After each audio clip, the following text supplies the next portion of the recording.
And you know what?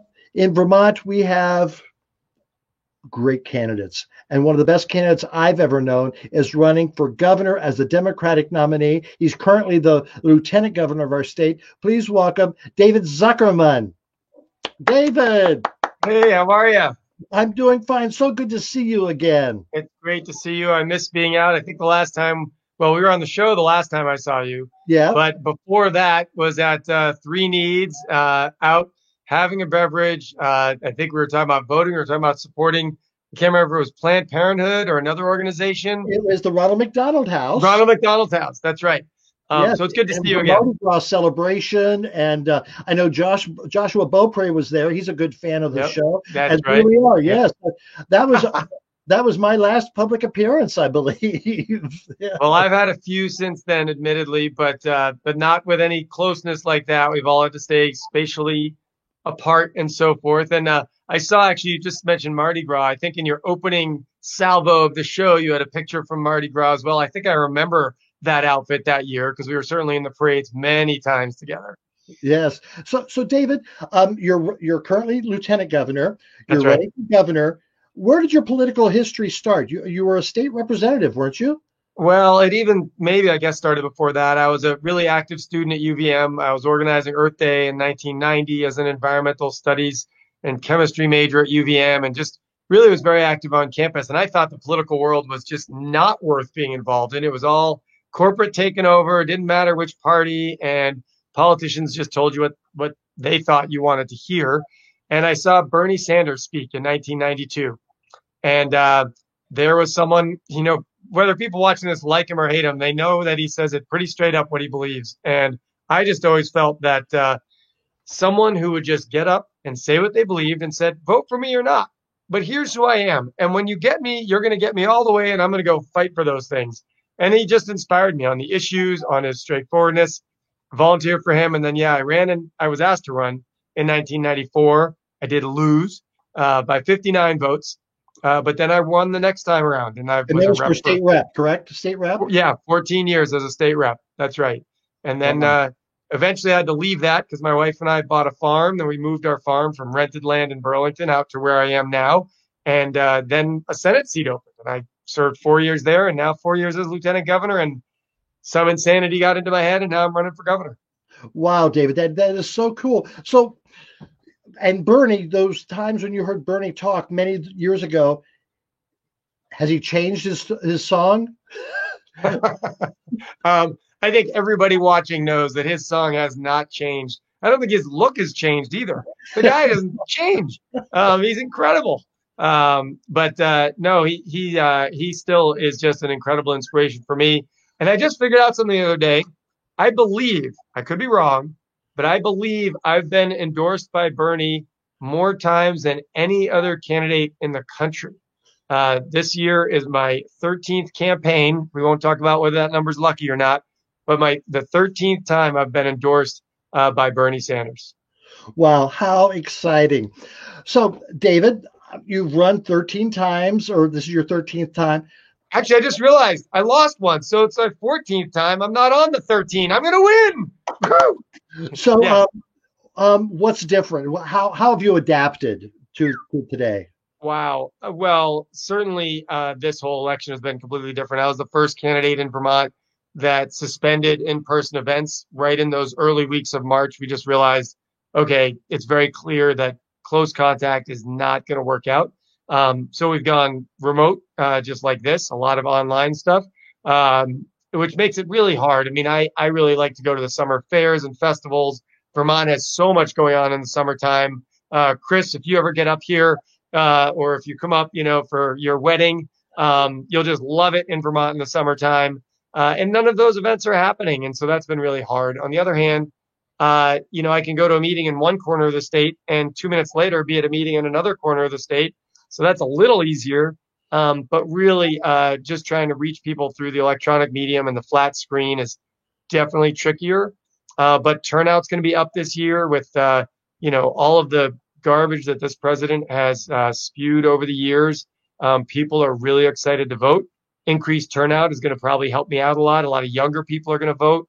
I'm also a farmer, for those that don't know. And so I've been out of the farmers market, and a lot of students are coming by and they're voting in incredible numbers for the first time, way more than I've ever heard young people voting. So it's exciting.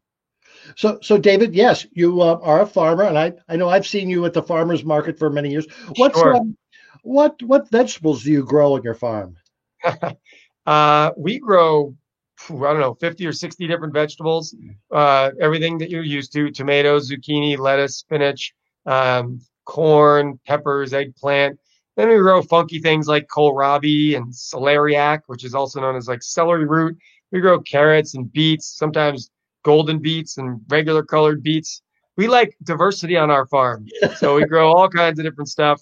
We also have pigs and chickens and laying hens. So it's about 20 acres of vegetables. And actually, right now in the coolers, we have, I don't know, 80,000 pounds of food in storage for the winter to sell. And, got a great crew. My spouse, Rachel, has been working her butt off, especially since I'm running for office. Yeah, it's a beautiful, beautiful place. So I know I've been to some of your campaign functions where you handed out carrots. Yeah. Yeah. Yeah. It was a strange thing that came about. My first year here where we live now, I went into the July 4th parade and I was thinking, what could I give out? I didn't have candy that day. It was already like 2 p.m. It was a parade, and now we're like, grab some carrots, we'll cut them up. And I thought it'll either be a successful thing or terrible. And oh, thank you, Serena. So it turned out that I was behind another farm who was handing out garlic scapes, which are tasty when they're cooked up in a dish, maybe. Raw, they're pretty strong. So I think my carrots were a successful hit behind the scapes, but also kids loved them and parents were thrilled. So we started handing out carrots in parades politically at all kinds of events. And it's been something that now, between the ponytail and the carrots, anywhere I go in Vermont, they're like, you're the carrot guy. And I'm like, I'm also your lieutenant governor. They're like, that doesn't matter. You're the carrot guy. So it's fun. All right. You mentioned your ponytail. All right. For people who don't know you, you do sport a ponytail. How long have you had the ponytail?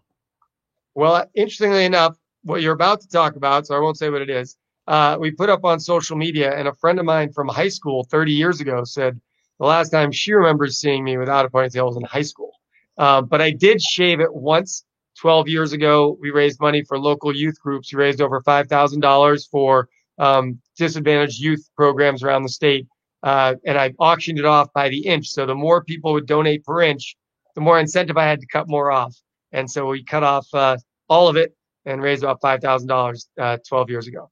So you have had, I don't know if it's a contest, you had some event. Explain what you've done with your ponytail. Well, we decided that campaigns, while very serious, and the issues that we're covering are incredibly important, from rights and equal rights to the climate crisis to civil rights and so forth, that we'd also have a little fun. So my campaign team, when they heard that I'd done this other shave and raised $5,000, they said, wait a minute, why don't we do something to raise money with your hair? So we had the Pony Up for the Ponytail competition. And we said to all of our email lists, we said, listen, if you think David should cut his ponytail in order to be a more professional looking governor, you donate on the cut side. And if you think he should keep his ponytail because that's what you know him as and you like his ponytail, blah, blah, blah, give to the keep side. So we had people donating on either side as a competition to see what would happen to my hair. Because frankly, the length of my hair is irrelevant compared to the matters of issues that are being dealt with right now, from immigration to marriage equality to the Supreme Court to civil rights to economic injustice. And so we thought, let's have some fun in this campaign. So what was the verdict? The verdict was announced earlier today on my Get Out the Vote event with Bernie that we had nationwide. That the verdict by 3-1 was to keep the ponytail. So I was ready. I was in the studio, or in my office, sitting right here in my studio. I said, is it going to go or is it going to stay? What's going to happen? And they told me it was going to stay. So I get to keep my hair. And thank you all the donors who helped out at zuckermanforvt.com to help raise money for the last couple of weeks of the campaign. So David, my crack investigative team here at Amber Live has come up with a story that Governor Scott was getting a little jealous of your ponytail. So he did a survey of whether he should grow one or not. And this is what we came up with. Wow. Yeah. So, no, I don't think so. I was going to say, give me some votes. Mine or his is better. Which one? I'd say yours is, David, by far. All right. Good. But David, thank you so much for joining us, and good luck on the campaign. So, all right, come November 4th, whatever, you're going to know if you're the next governor of Vermont or if you're out of a job. Well, this is true. As of January, I will either be the governor of Vermont or I will no longer be in public office. Hopefully, I'll be the governor. We have about a third of Vermont already voted. We have about 130,000 ballots are already cast. And hopefully, another couple hundred, 260,000 more will come in. And we'll find out on November 3rd whether I'm going to be governor or I'm going to return to being a full-time farmer and be with my spouse on the farm. And we'll see what happens. Well, I know we have, whatever happens, that you have a great future ahead of you. Thank you, David, very much. Well, thank you. It's always fun, Amber.